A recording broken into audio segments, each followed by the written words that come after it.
Fed up with all my positivity here? Well, let's change that. Here are some 1-star reviews of Carrie. Hi everyone, welcome back to my channel. I'm Dave Musson, at Dave Musson on Instagram, and this is the place where I talk to you about all things Stephen King. Now, this video is dropping on the weekend. We're celebrating the 50th anniversary of Carrie, and I'm using this weekend to launch not just one, but 2 new features for this channel. So if you haven't seen it already, check out my rereading Carrie vlog, and that has definitely kicked off something in me where I'm going to have to go and reread all the Stephen King books again, so I'm going to vlog my experience of doing that. So the first episode is me going through Carrie, and that's there for you to check out right now. But I also wanted to start off a second new feature, and I'm using Carrie as the catalyst for that, and this one's a bit more light-hearted and just a chance to see other people's perspectives on Stephen King. I'm talking about going onto Goodreads and dipping into 1-star reviews for Stephen King's books. Now, I don't think Stephen King's books are all 5-star, not by any means, but obviously I am a fan, and I am generally more positive about his work than people who are not a fan, obviously. So I thought it'd be fun just for every one of his books to go through and pick out some of the top-rated 1-star reviews and see what I think of them. I'm always interested to hear other people's viewpoints, so let's go on and see if they're just being snarky or if they're making some valid points that actually make me and maybe you rethink about these books. Before we do that, don't forget to have a look in the description for links to my Stephen King quiz book, to my own fiction, to my newsletter, to the Constant Writers podcast, and whatever else I've put in there, my letterbox profile and some other stuff. And of course, if you haven't subscribed already, do feel free to subscribe to the channel so you don't miss any future videos. Never know when a new feature might drop. And if you are subscribed already, thank you so much. Please consider telling a friend so we can get more people involved. But more than anything, as always, thank you for checking out this channel. Thank you for checking out this video. And do let me know in the comments what you think of this new feature of reading 1-star reviews of Stephen King's books. Okay, let's get into it. Time to explore some of the 1-star reviews of Carrie.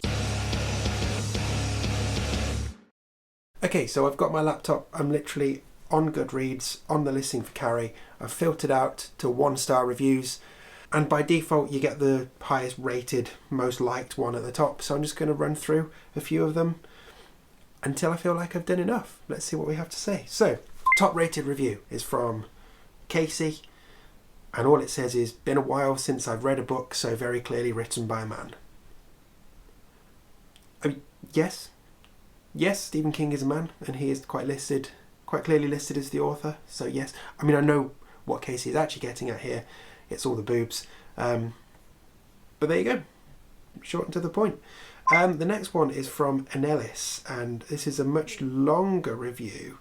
I'm not going to read it all, but I'll pick out some bits. I totally get their points in this. So when a sentence starts even with the underage nipple descriptions, yes, okay, yes, you are making valid points. But let's have a look. Buzz off, creepy old man, with your wholesome intention of writing this to provide your family a better life. Provide without leering over children's breasts. Thank you very much. I absolutely take the point. I would also point out that obviously Carrie is a product of its time, and King had cut his teeth in men's magazines. He was kind of writing what he knew, and he was writing what he thought he needed to that would make him some money. So yeah, I can totally see the point here, but I think there is a little bit of leeway for King. Any more from this review? I've been trying my hardest to like Stephen King. I've tried to see past his bad writing, and it's true. He's able to build suspense and write exciting action scenes that make you flip the pages of his books without realising any time has passed. But he fucking sucks at most everything else. I mean, I disagree with that, but there we go. Let's go on to the next one. Eliza Mira. It felt like a horror story about menstruation. That's all I have to say. Okay. Pretty accurate. Next up, Shell the Bell. 1 pervy star. Do not hate on me, Stephen King fans, it's just my opinion. And yes, I agree with that. Everyone is entitled to their opinion. And I'm not reading these 1-star reviews to shame people. I'm genuinely interested in what people have to say. So this is a review of when Shell the Bell read the book when they were 15. Quite a long review here, so I'm going to try and pick out some stuff. I remember what we thought back then, and my opinion today hasn't changed, that Stephen King was a bit of a pervert, obsessed with teenage girls' breasts and their menstruation cycles. It's hard to argue with that. So now, a man writing about teenage girls' periods, etc. is okay if it is done well, but a man writing about it and doing really fucking badly is another thing altogether. I wonder where Stephen King got his research on this. I'm willing to bet it wasn't from any fucking woman, that's for sure. Probably some old fart of a male doctor from the 1970s that thought he knew everything about a woman's body, etc. because he had a medical degree. I don't know. So I would pick up there. Obviously, it's quite well known that Stephen King's wife Tabitha helped him with a lot of the writing of the girls' scenes in this. So I guess she had a lot of input on what he was writing here. She rescued it out of the bin. So, yeah, I mean, I don't think he did get it from a male doctor from the 70s. I think his wife helped him, so I would just throw that one out there. But anyway, all in all, it was one of the very first books that I really didn't like at all, but read till the end nonetheless. Okay, that said, we both went on to read, this reviewer and their friend both read Carrie at the same time. That said, we both went on to read Salem's Lot together, and we both really liked it, so it didn't put me off back then. It would now, though. If I read writing as bad as this in a book now, there is no way I would pick up another book by the same author. In my opinion, this book doesn't deserve all the hype. That said, I will always remember my very first buddy read with my Bezzy mate back in high school. Okay, yeah. So, who we got next? Miguel Cisneros Saucedo. This book uses false documents to place one of the worst disasters in American history, the destruction of the town of Chamberlain, Maine, at the hands of high school student Carrie White. For years, Carrie has been abused at home by her unstable mother, Margaret White, a religious fanatic. In high school, things don't get much better. She's been an outing since her first year and subject to bullying because of her religious beliefs and old-fashioned clothes. At the beginning of the novel, Carrie has her first period while showering after gym class. She gets scared and thinks she's bleeding.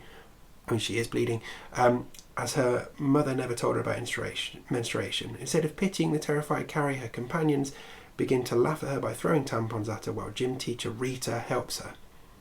And then the only other thing in the review is, I don't appreciate the insulting tone against Christian religious beliefs. Okay, right, I see why you're rating it 1 star then. Fair enough. Elise. SJM's sex scenes scared me more than this book did. Okay, I'm going to have to Google SJM because I don't know what that is. Sarah J. Maas. Oh, right. Okay. It's the Court of Thorns and Roses author. Yeah, okay. I mean, this is very generalising of me, but to be honest, if I see anyone online talking about those books, I just gloss over because it just seems like a cult and I'm not really interested. Let's go on to the next one. X. Men should not be allowed to describe a woman's body in books. The way I was absolutely disgusted by a description of a minor's body truly shows how disturbed he is. Also, the use of racial slurs for no reason whatsoever, no correspondence to the plot or anything else for that matter, was absolutely most certainly inappropriate and irrelevant to the story. Lastly, the plot itself did not flow well at all. Okay, so I think there's some interesting points here. I think men can be allowed to describe anyone's bodies in books if they do it well. But yeah, he is dealing with minors here. As I discussed in my vlog, there is some bad writing there. The racial slurs, yeah, I can see that, and it didn't really have a correspondence to the plot, and I'm not excusing it at all, but I think the way some of the racial slurs were, I could see them in context of people's inner monologues from that time. Some of them were absolutely unnecessary, I completely agree. Plot itself did not flow well at all, disagree there. But hey ho, it's the internet. I found someone I disagree with. What a surprise. So, who we got next? Dunia Her. It's not often that I dislike a book, but I disliked this one. I will never understand why people love Stephen King. Fair enough. I mean, he's only the best author ever, but there we go. Sunny says, another book I hated from my least favourite author. Cool. I mean, maybe stop reading him? Don't know. Dames of Books. This book was really not my cup of tea. Cry laughing emoji. I didn't like the writing style and the plot felt like a giant mess. The characters were flat and there were too many.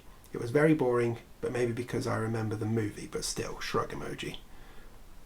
Okay, I mean, the movie is is based on the book, so it has the same characters and the same action, but there we go. Mike the Paladin, another one I skimmed my way through. So like I said, I'm not really a King fan, fair enough. My wife, however, liked a lot of his books, so I read several. Well, in some cases I skimmed them, and this is one of them. Depressing is an understatement. I mean, with a mother like this and friends like these, get my drift? Enjoy if it's your cup of tea, not mine. Fair enough, that's quite a balanced negative review. Doesn't work for that person, but willing to let other people enjoy it. And depressing is an understatement, yeah, but I mean, that's one of the things I like about it. So there we go. Let's see who we've got next. So we've got Kiros Lambert, another long review. So this book is full of heavy racist rhetoric, using the N-word was the lightest of them all, sexism against women, so fucking much fat shaming, I just couldn't believe it anymore, absolute pessimism, heteronormativity. Yeah, I mean, they're all valid points. Every single person in this book is inherently bad and or shitty / sick and hurts and makes fun of other people for no reason. I swear humanity is better than that.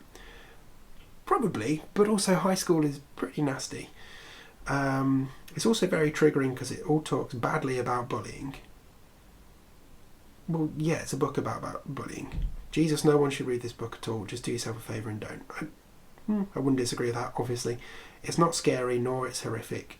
If all, it's probably the most abusive book I've ever read. Okay, there we go. Okay, we have Sophia L. Cardini. Something written in French. I did French in my degree. I'm going to try and translate it. So she's saying here, seems to me that this is basically the first draft of Carrie.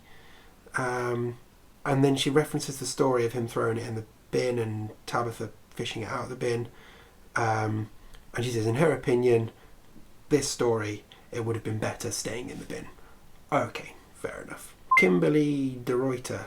I cannot see what all the fuss is about. This book just isn't that good. Okay. Amy says, did not finish. Just so bad. Going to watch the film instead. Okay. Shannon. The writing is dated, cringeworthy and unnecessary at times. How many descriptions do we need of teen girls' breasts? Yeah, I agree there. I know it was written in 1974, but there are books that stand the test of time and this isn't one. I mean, with respect, I think you're wrong there. Clearly. Jostiana. Your books are bad. I don't know why you're popular.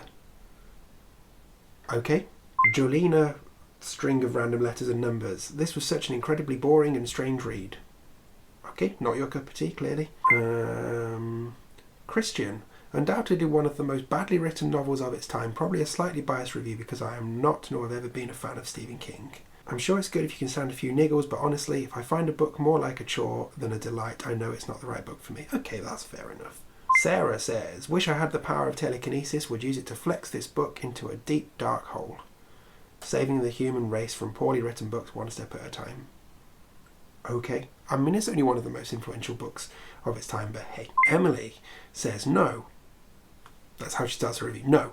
I understand it was written in the 70s, but just no. The story idea itself is super cool, and I love the musical, but the way women are treated is just horrible, and it makes me sick to read. Fair enough. Oh, okay. One that sort of speaks to me here. Y'all who gave this 5 or 4 stars, I gave it 4 stars, are sus as fuck.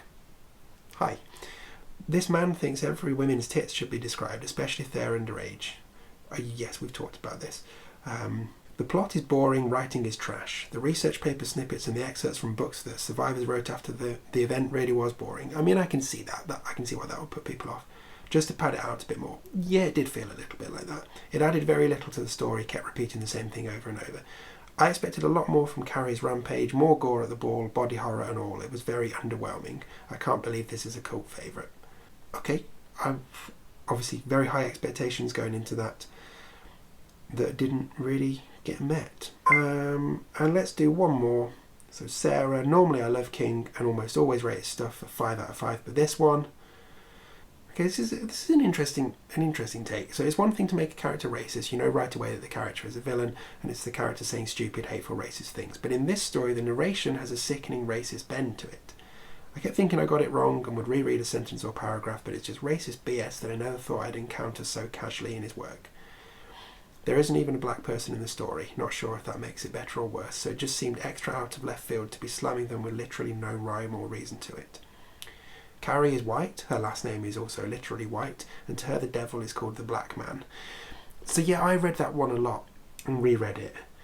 I'm sort of very conscious of how easily King slips into racist language in this book. For me, the black man with its capital letters didn't feel, in that instance, like a racist use. It felt like black as in evil, but I'm very aware that at the same time that connotation is racist in itself. So it probably is racist, but I don't think it was meant in a racist way, but that phrase has come from a racist background. So yeah, okay. And of all her many, many problems, racism wasn't on the list in any way. It added nothing to the story and just distracted me while reading. Again, if it had served some purpose, it would be different, but it didn't. Disappointed in this one, to say the least. Okay, fair enough. And I think that's enough 1-star reviews for now, because we get the idea. And I think there's a lot of the things that I found that I didn't like about Carrie are coming out in those reviews. And there's a lot of other things as well. So it's always interesting to get those viewpoints. But there you go. There's some 1-star reviews of Carrie. Okay, a selection of 1-star reviews of Carrie from Goodreads there.